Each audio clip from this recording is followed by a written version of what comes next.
আসসালামু আলাইকুম, সবাইকে মাহে রমজানের শুভেচ্ছা। আমরা আজকে ট্রলারে চড়ে ইফতার করব, তাই ট্রলারের অপেক্ষায় শীতলক্ষ্যা নদীর তীরে দাঁড়িয়ে আছি। মার্চ মাস, তাই নদীর পানি কমে নদী কিছুটা সংকীর্ণ হয়ে গেছে। জুন জুলাই মাসে নদী আবার তার যৌবন ফিরে পায়, তখন নদী ভরে আবার প্রশস্ততা বেড়ে যায়।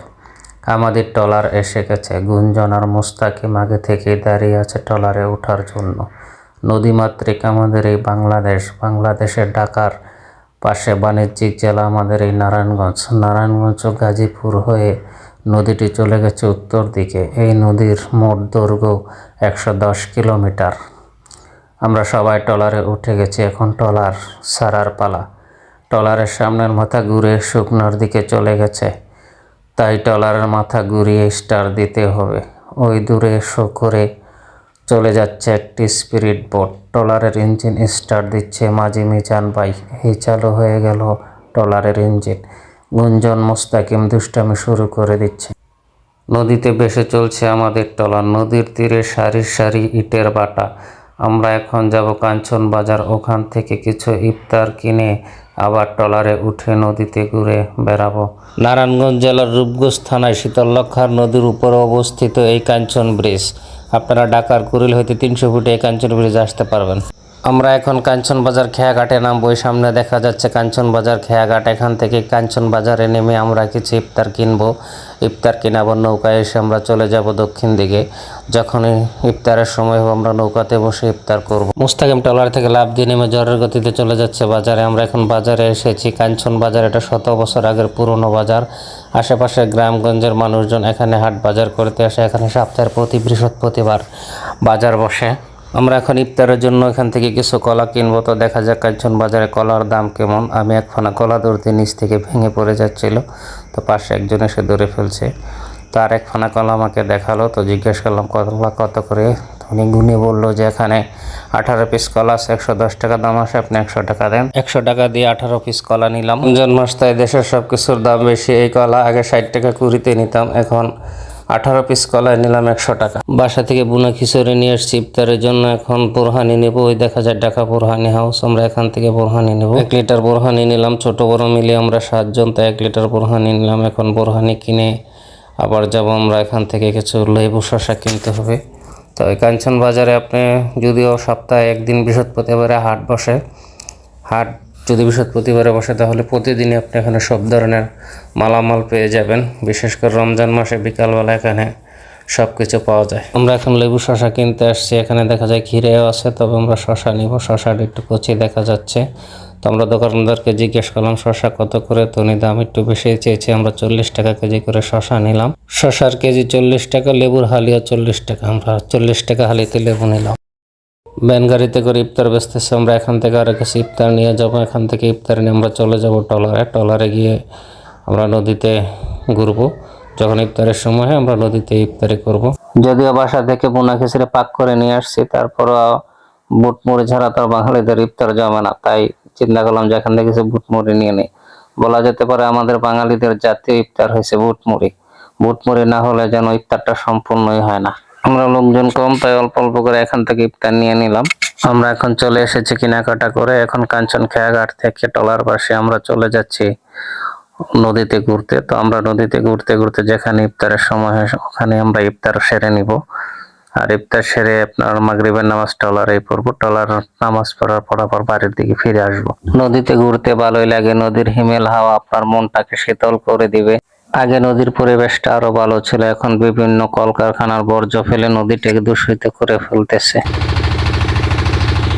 ইয়াসিন শসা কাটতে বসেছে। ইয়াসিন এখন শসাগুলো কেটে পিস পিস করে সবার জন্য তৈরি করবে। ইফতারের আর খুব বেশি সময় বাকি নেই, তাই আস্তে আস্তে ইফতারে রেডি করতে হবে। আমরা ইয়াসিনকে আর কাজে সহযোগিতা করতেছি। নদীতে বেশে ট্রলারে ইফতার করব ভাবলাম, ব্যাপারটা আপনাদের কাছে শেয়ার করি। কিন্তু আমি ব্লগ ভিডিও বানাইতে চাই, কিন্তু আমি ঠিকঠাক মতো কথাই বলতে পারি না। কথা বলতে গেলে কথা এলোমেলো হয়ে যায়। আপনারা আমার ভিডিও দেখে বেশি বেশি লাইক কমেন্ট শেয়ার করবেন, তাহলে আমার ভিডিও বানাতে আর উৎসাহ লাগবে। তাহলে আমি উৎসাহ পেলে হয়তো আরও ভালোভাবে ভিডিও বানাতে পারবো। নদীতে বেশে ট্রলারে চড়ে ইফতার, এটা এক অন্যরকম অনুভূতি। এখানে ইয়াসিন শসা কাটতেছে, আমরা বাকি আইটেমগুলো রেডি করে ইয়াসিনকে সহযোগিতা করব।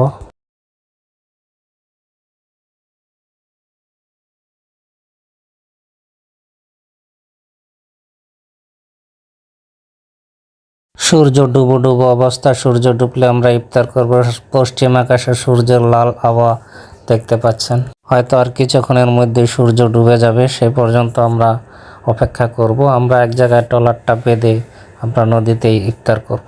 পশ্চিম আকাশে সূর্যের রঙিন আভা, নদীর পানিতে ঢেউ খেলতেছে সূর্যের লাল কিরণ।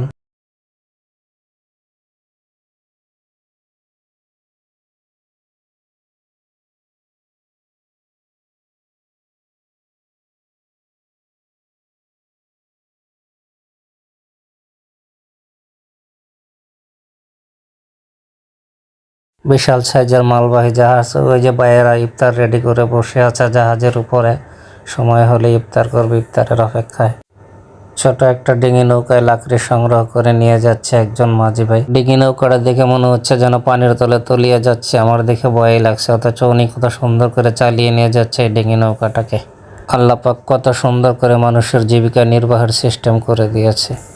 ডিঙি নৌকায় চড়ে বিশাল গাছ নিয়ে চলে যাচ্ছে। আপনার সুন্দর এই প্রাকৃতিক দৃশ্য দেখতে হলে আপনাকে বাংলাদেশের গ্রামগঞ্জ, শহরবন, নদী নালা ঘুরতে হবে, তাহলে এরকম সুন্দর দৃশ্য আপনার চোখে পড়বে।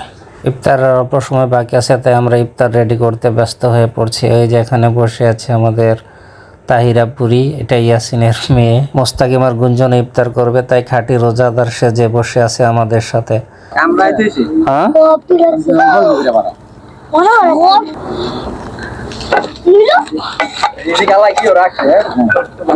আমার আজকে কিন্তু শীতল গাড়ি ছোট আমার মাদের দাওয়াত, আবার ইসলামী ইসলামী ব্যাংকে দাওয়াত। বাড়ি লোক গেটটা ওই যে বড় একটা গোড়া দিয়ে সারা গাইছে না। আরে দাও, আরে দাও তুমি আমার দাও দাও। এ গোলা কত হবে আমারটা বলা না না হাত না দাও ভিডিও আরে কত ভিডিও রান রান এটা অল্প দেন তাইতো এটা ভিডিও ছিল অল্প দাও কমাই দাও চিকেন রান আর নরম গোস দিছে। আর কয় প্লেট? 2 4 5টা, আরো তো 2টা। বললাম 7টা। এটা প্লান এটা দাও সাদা একটা ফুল ডিনো ডাইলা দেই এটা করেন না দেন। ওই ডালি ওর মগল ডাইলা দিয়ে দেবো, এটা ভিতরে ময়লা না। দাও বাইরে থেকে ভিতরে উঠবে তোমার না দাও তবে এটা দেন কোন শট লইতে রাখ কিন্তু আর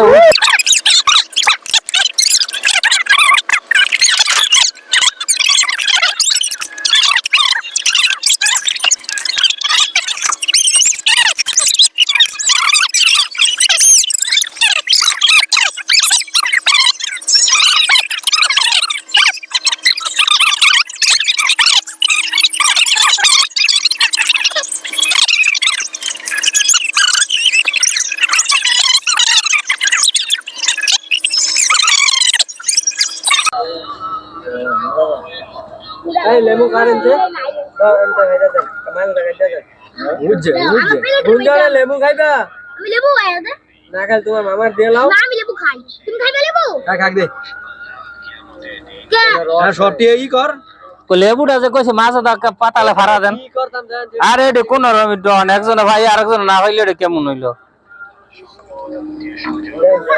আটটি বলি না কি কর না গেল আষ্টরা